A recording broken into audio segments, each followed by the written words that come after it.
आज हम करने जा रहे हैं 8वीं कक्षा का संस्कृत विषय से छठे पाठ का दूसरा सेशन और हमारे पाठ का नाम है प्रेमलस्य प्रेमल्याश्च कथा। प्रेमलस्य प्रेमल्याश्च कथा।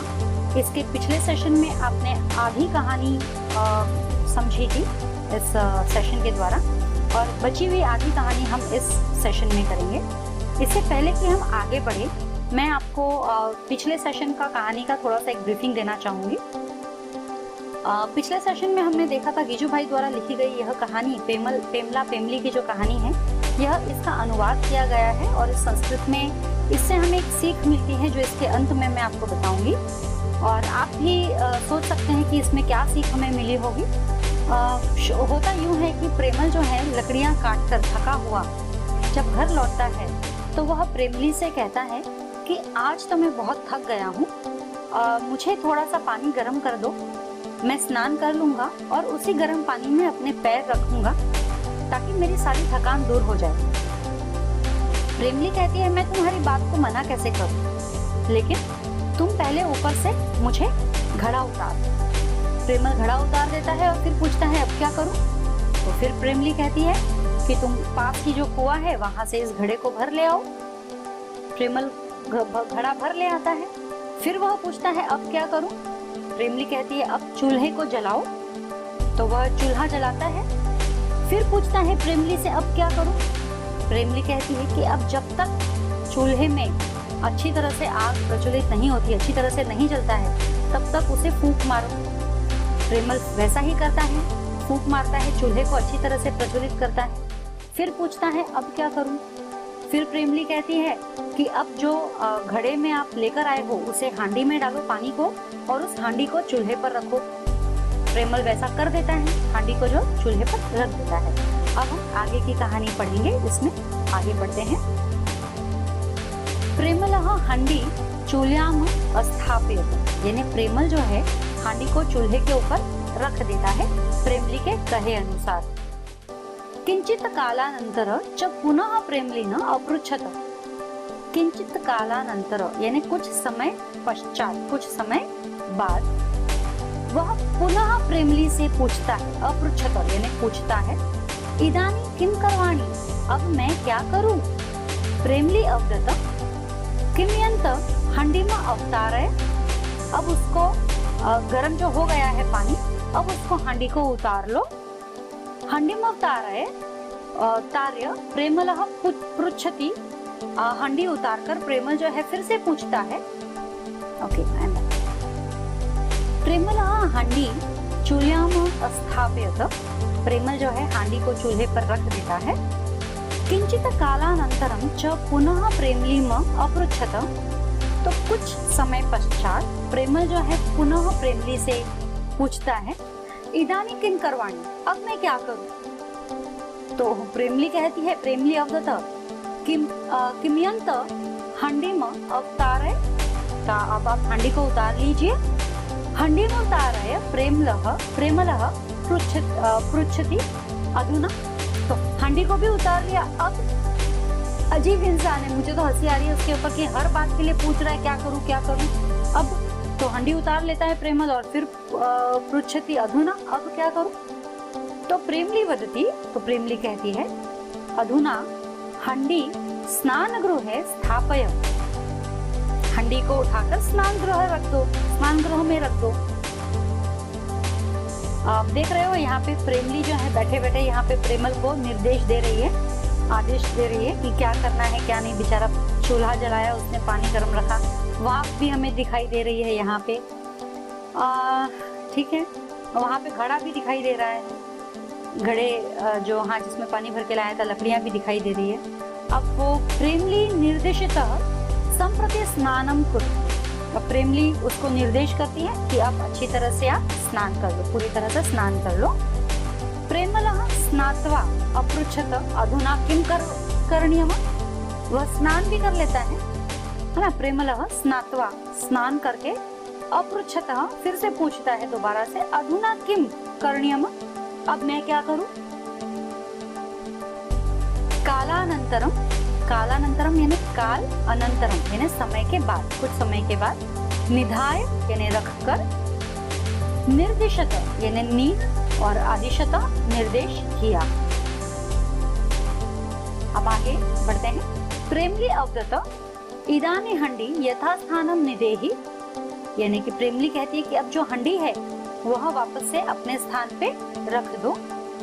प्रेमलः हंडी संस्थाप्य शरीरम हस्तेन संस्पृश्य अखतयतम, तो प्रेमल जो है हंडी को तो संस्थाप्य रख देता है जहां से उसने उतारी, है ना, यथास्थानम यानी कि जहां पर थी वहीं पर वापस रख दे।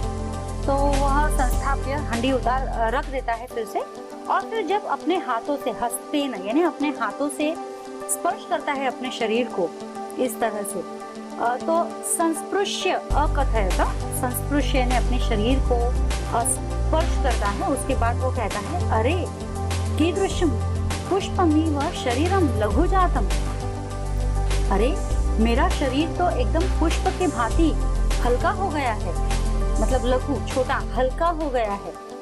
यदि त्वं प्रतिदिनम एवमेव जलम उष्णं कृत्वा मह्यम ददासि तर्हि कियत् शोभनं भवेत्, यदि तुम रोज यानी हर रोज प्रतिदिन इसी तरह से मुझे पानी गर्म करके दोगी तो कितना अच्छा होगा। पानी गर्म किसने किया? प्रेमल ने। और वो क्या कह रहा है कि यदि तुम मुझे रोज इसी तरह से पानी गर्म करके दोगी तो यह तो हंसने वाली ही बात है। प्रेमली अवदत, तो प्रेमली कहती है किम अहम न इति कथयामि, क्यों नहीं दूंगी, है ना, क्यों नहीं करूंगी। प्रेमली कहती है मतलब अवश्य करूंगी, प्रेमली का कहना है। लेकिन यह आज कार्य किया किसने? प्रेमल ने किया, प्रेमली तो नहीं किया। लेकिन वह कहती है अवश्य करूंगी। परंतु अत्र कस्य आलस्यम, लेकिन यहाँ आलस्य किसका था? प्रेमलः अवदत, तो प्रेमल कहता है आलस्य तो ममेव, आलस्य तो मेरा ही था। परम अग्रे आलस्यम न करिष्यामि, लेकिन अब आगे से, परम यानी परंतु यानी लेकिन अब आगे से, अग्रे आलस्यम यानी आलस्य न करिष्यामि, मैं कभी नहीं करूंगा। प्रेमली अवदत अस्तु, तो प्रेमली कहती है ठीक है, संप्रति आवा भोजनम कुर्वः, यानी चलो अब साथ में मिलकर भोजन करते हैं। अब इसके जो मीनिंग्स हैं, संस्थाप्य यानी रखकर, संस्पृश्य यानी छूकर, कीदृशम कैसा, लघु हल्का, कियत कितना। तो यहाँ पर जो है हमारा ये जो स्टोरी तो है खत्म हो जाती है।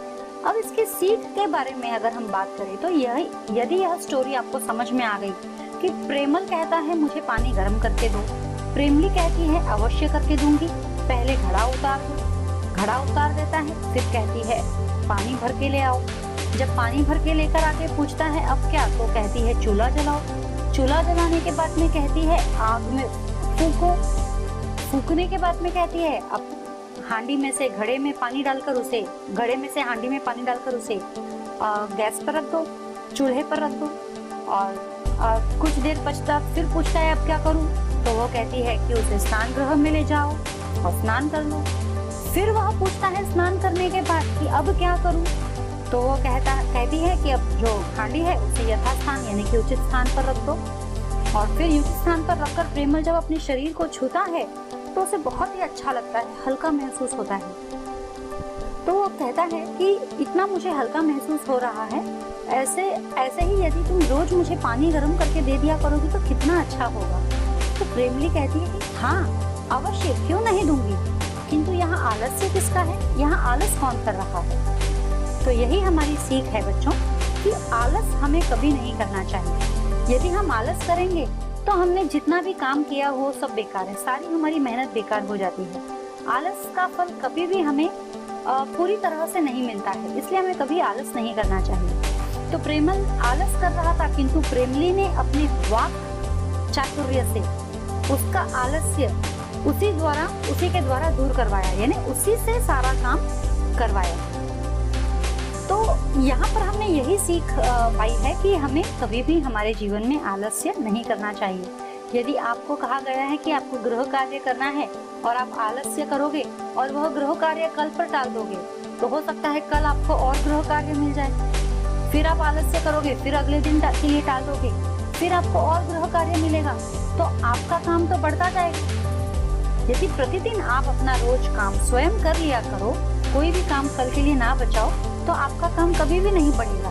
वह हमेशा पूर्ण रूप से आप एकदम शांत भाव से अपने काम, क्योंकि रोज का काम रहता है तो थोड़ा सा रहता है, लेकिन अगर पिछले दिनों का आपका काम अगर बढ़ा हुआ है कि वो भी बाकी है वो भी बाकी है, तो आपका काम बहुत ज्यादा बढ़ जाता है। तो इससे तकलीफ आपको ही होगी, क्योंकि आपको एक साथ में फिर बहुत ज्यादा काम करना पड़ेगा और उससे आपको थकान भी हो जाएगी। तो सीख हमारी यही है बच्चों कि हमें रोज का काम रोज करना चाहिए। यह जो कहावत है, कल करे सो आज कर, आज करे सो अब, यह कहावत यहाँ सार्थक होती है। यही सीख हमें मिलती है और इस सीख को मैं चाहूंगी आप अपने अंदर बसा लो, इस सीख को समझ लो पूरी तरह से और इसी सीख पर काम करो। So what did we learn today बच्चों? आज हमने एक बहुत अच्छी कहानी सीखी है प्रेमल प्रेमली के माध्यम से, क्योंकि ये जो नाम है प्रेमल प्रेमली, यह नाम है इस कारण से हम यह कहानी नहीं भूलेंगे। जैसे कि मैंने ये फर्स्ट सेशन जब मैंने स्टार्ट किया था तभी मैंने कह दिया था कि जैसे बंटी और बबली है, राम और श्याम है, सीता और गीता है, ये जो नाम सिंक्रोनाइज नेम्स जो होते हैं, ये जो नाम है मेल खाते हुए नाम, ये कहानियां जो है राजा और रानी, ये कहानियां जो है हमेशा मस्तिष्क में रहती है, हमारे हमेशा बैठी हुई रहती है, ये हम कभी भूलते नहीं हैं। तो इसी प्रकार हमारी ये जो कहानी है हम नहीं भूलेंगे और मैं आशा करती हूँ आप बिल्कुल नहीं भूलेंगे प्रेमल प्रेमली की कहानी, किस तरह से प्रेमली ने प्रेमल का आलस्य उसी से उसका काम करवाकर दूर करवाया और अंत में प्रेमल को भी यह एहसास हो गया कि वह आलस्य कर रहा था और आज के बाद वह आलस्य नहीं करेगा और अंत में दोनों हंसी खुशी अपना भोजन करते हैं। तो यहाँ हमारी ये कहानी समाप्त होती है।